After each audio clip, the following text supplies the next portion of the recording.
Hindi pa tapos ang investigasyon sa flood control scandal pero may report na ang Senate minority.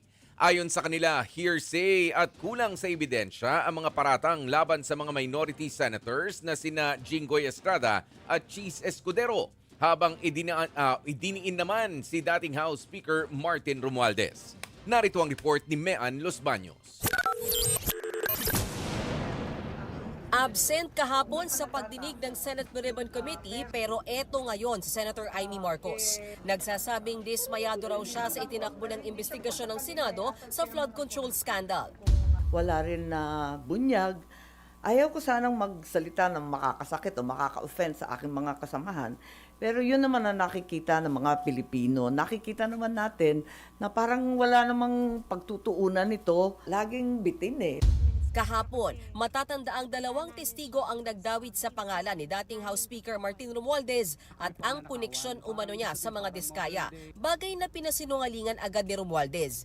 Si Senador Dante Marcoleta naman na present sa pagdinig kahapon pero nasayangan daw siya.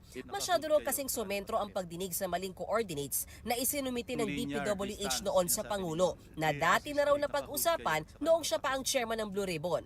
It is a little bit disappointing on my part kasi I was expecting more. Lalong-lalo na nandoon si Yusek Bernardo, the former Yusek Bernardo, at nandoon din si Yusek Trigib. Agad bumuelta riyan si Senate President Tito Soto. Kulang na oras eh. Kaya nga sa susunod, umattend sila sa susunod para yung mga kulang, mapunoon nila. Hindi pa man tapos sa mga pagdinig, buo na ang Senate Minority Block Report kaugnay sa investigasyon sa flood control. Batay daw ito sa unang tatlong pagdinig ng Blue Ribbon noong si Marcoleta pa ang chairman at sa tatlong pagdinig kung saan chairman na ng komite si Senator Ping Lacson. Sa 576 na pahinang tinawag na Minority Report, nakasaad ang mga politiko, public officials at pribadong individual na nadidiin. Kabilang na riyan si dating Speaker Martin Romualdez na itinuro ng mag-asawang Diskaya at ni Orly Guteza sa pagdinig. Gayon din ni dating Congressman Zaldico sa kanyang video series.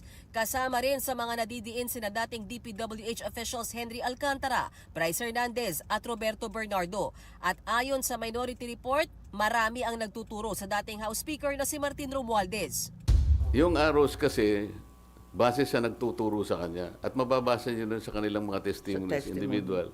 Talagang, for example, Gutesa, tinuro si Zaldico and Martin Romualdez. Si Diskaya, nabanggit din ang pangalan ni Martin Romualdez. At yung mga iba, si Alcantara, si Bryce Hernandez, pinagtuturo kung sino-sino at papunta lahat sa direksyon ni Martin Romualdez.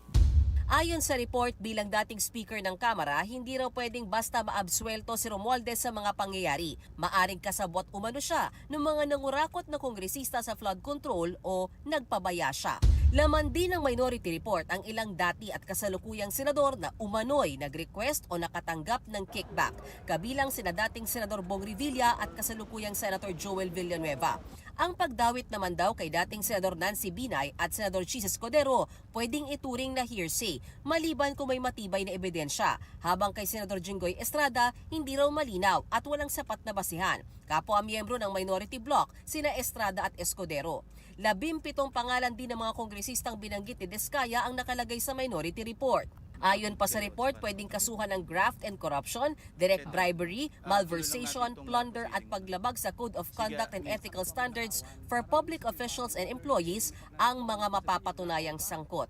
Sino naman kaya ang pinakamataas na opisyal na posibleng kasuhan? Merong question mark nga sa makikita nyo rito yung mga kung Permado ng 6 sa 9 na minority senators ang report at isinumiti na raw yan sa Office ng Senate President noong December 10. Pero git ni Soto, wala siyang nabasang tinatawag na Minority Report. I don't recall. And if it has been submitted to my office, then it's unofficial. Kasi dapat magsasubmit ang Minority Report sa pagkatapos ng committee report. Tatagal na nilang veterano, di ba? Bakit sa Senate President's Office ipapadala? Papadala yon sa Bills and Index. Giit pa ni Soto, walang bigat ang naturang report at itinuturing lang itong piraso ng papel. Nagbabalita mula sa Frontline, Mean Los Baños, News 5. Mga kapatid, ako po si Ruth Cabal. Dito tayo sa totoo, dito tayo sa True FM.